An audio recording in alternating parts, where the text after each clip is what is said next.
Hi, I'm Macy from the Charleston County Public Library, and thanks for watching this virtual program. September is Library Card Sign-Up Month, and your Charleston County Library card is the key to a wealth of information and resources for free. Of course, we have tons of books. We also have movies, telescopes, museum passes, and gaming tablets for kids.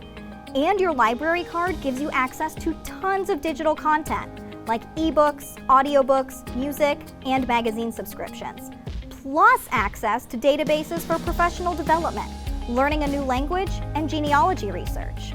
Your library card is available for free if you live in Charleston County. Just stop by your neighborhood branch with your proof of address and your ID. For more information, visit ccpl.org.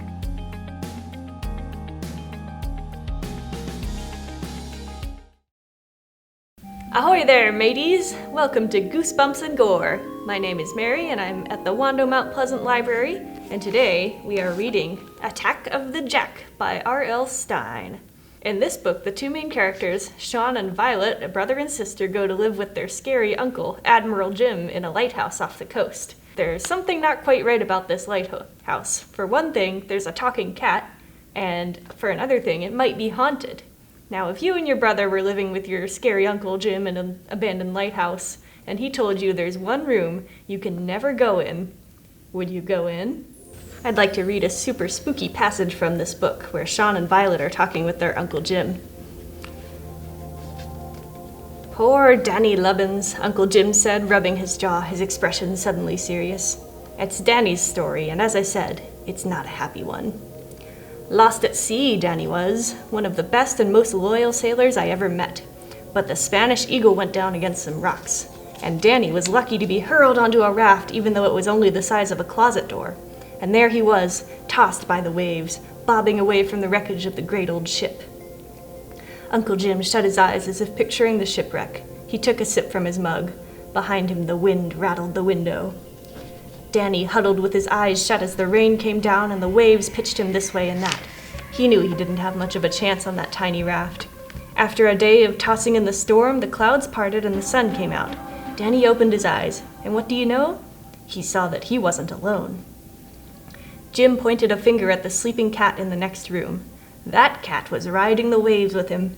Somehow the ship's cat had made it onto the raft, and there it was staring up at Danny, poor superstitious Danny, with a black cat his only company in the vast ocean. Danny Lubbins was at sea on that raft for 300 days. Just imagine, under the sun and in terrible storms, with nothing to do but catch fish and eat them raw and stare into the green eyes of a black cat for 300 days. Poor Danny thought he'd go stark raving mad. He needed something to think about. The poor lad needed something to do. So long at sea, he couldn't stand the uncertainty and the silence. Could you? So what did Danny do to keep from going mad? He taught the cat to talk. He needed company. All those hours, all those days and days and days. But poor Danny, after 300 days, he finally spotted land. This very place. A rocky shore, but with gentle waves. The cat jumped off the raft and swam to safety. But Danny didn't make it. So close he was, so close to a happy ending. But only the cat made it to shore. I found her down the beach from the lighthouse, and I brought her home. But Danny... "Well, wait a minute, Uncle Jim," I said. "If Danny didn't make it to shore, how do you know the story? How do you know everything that happened?" Jim's blue eyes flashed. "The cat told me, of course. Celeste told me the whole story." "There's more. There's a story everyone in the village believes about Danny. Some people, you see, they say they saw Danny Lubbins after he drowned.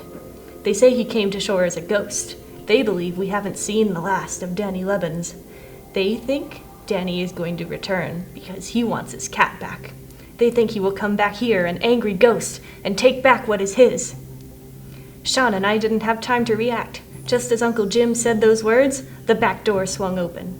The door swung open, and there was no one there.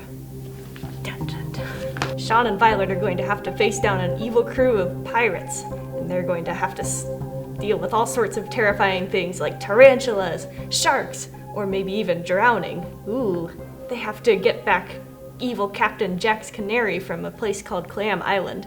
But even if they can find the canary, Do you think they can trust a pirate to be true to his word and leave them alone? You'll just have to read this book and find out. Now, one thing I want to talk about with pirates is the eye patch. You often see pirates wearing eye patches in movies. Do you think this is because every single pirate has lost an eye, maybe in a fearsome battle? Well, I don't know about that. Maybe some of them have.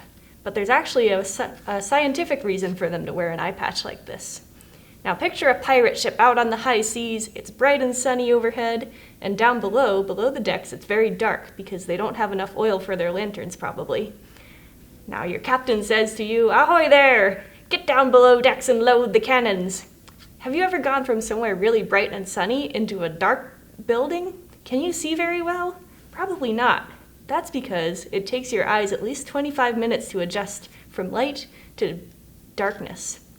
The pupils, which is that small black center of your eye, get bigger when it's dark to let in more light, and they get smaller to contract when it's bright outside to let in less light. So if you go from somewhere very bright to very dark very quickly, you probably can't see.